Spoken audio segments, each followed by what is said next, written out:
All right, guys, the Beta 390 RS journey begins.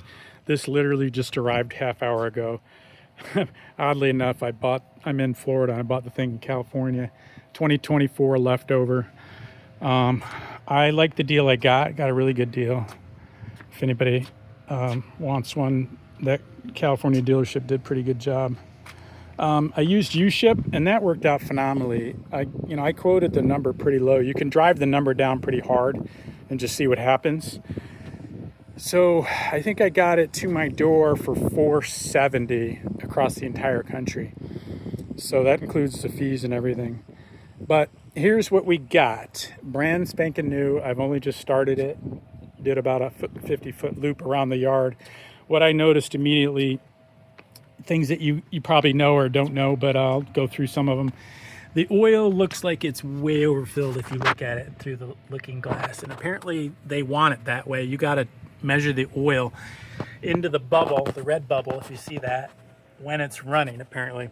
The other thing I noticed, the dealer really put that chain on tight. I'm not sure it should be that tight. I'm going to double check that, but it feels overly tight to me. You got to watch everything a dealer does. Believe me, I've seen the weirdest things. So I got to go through this thing with a fine tooth comb for every little thing you can think of: chain tension, air pressure, nuts and bolts are tight. Things aren't missing. We've got to plug this hole up, otherwise it gets water in there, it can cause issues. I do not know what this vent tube is.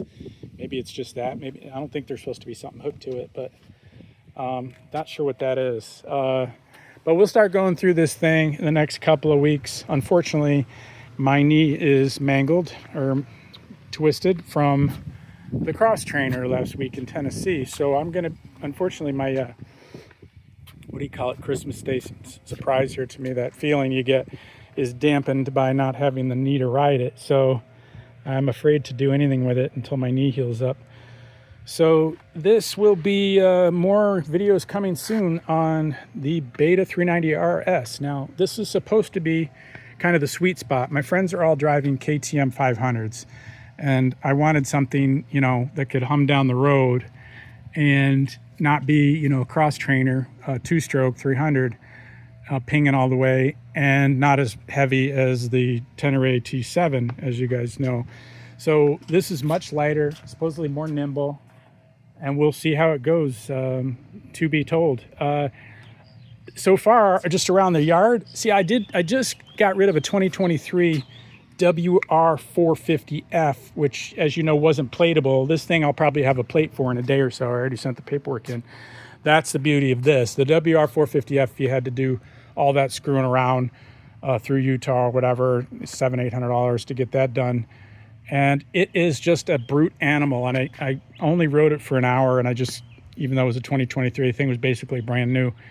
It was just too much of a beast. It just wasn't refined enough. But already, just riding this around is so much more refined and comfortable.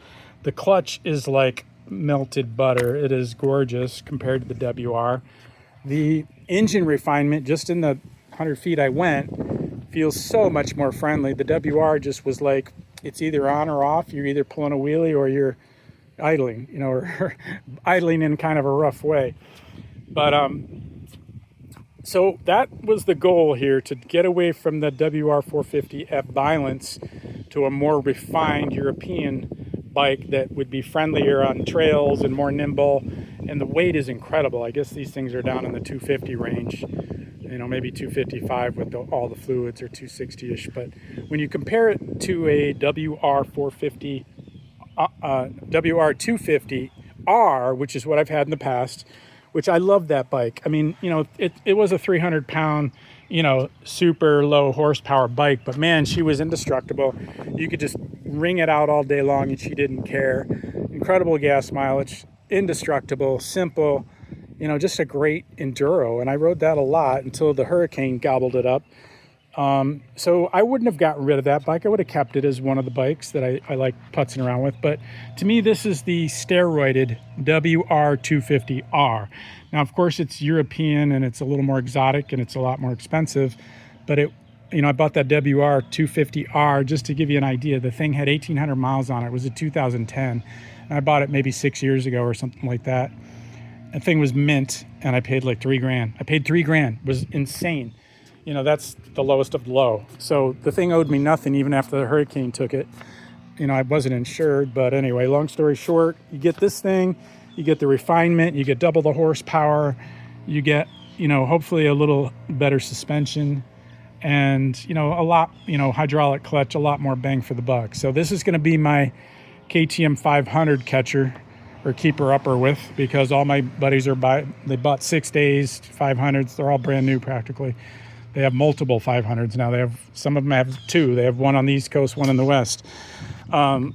So I'm really looking forward to seeing how this thing goes. So I'll get her adjusted up, get my knee healed up in the next few weeks, hopefully, and then start riding her and give you guys the scoop on what I think. And is it going to meet my demands in terms of, you know, ripping down the road at 70, hopefully, and not feeling too, you know, burned or whipped out on RPM, and still being nimble in the woods. Now, I didn't lower it or nothing. I wouldn't mind a little lower height. The seat is definitely a little, actually, it's pretty nice foam, but it's definitely a little, you know, kind of hits you right in the ass bones. It's not great. You've heard that before, but I'll probably look at a seat concepts and stuff, you know, later on, see how this one feels.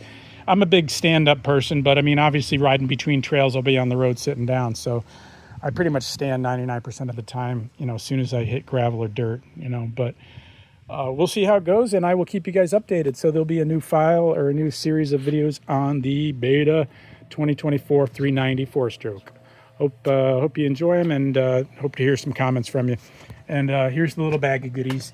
You got toolkits, you got keys, multiple keys, you got spark plug wrench, and another sprocket. I guess there's a smaller, I think that's a 13 tooth. I've heard that's supposed to be in the bag. So we'll see. We'll go through all this at a later date. All right, guys. Appreciate any likes and subscribes. Let me know what you're interested in knowing about this bike, because I'm going to pull it or dissect it in the next couple of weeks. Take care.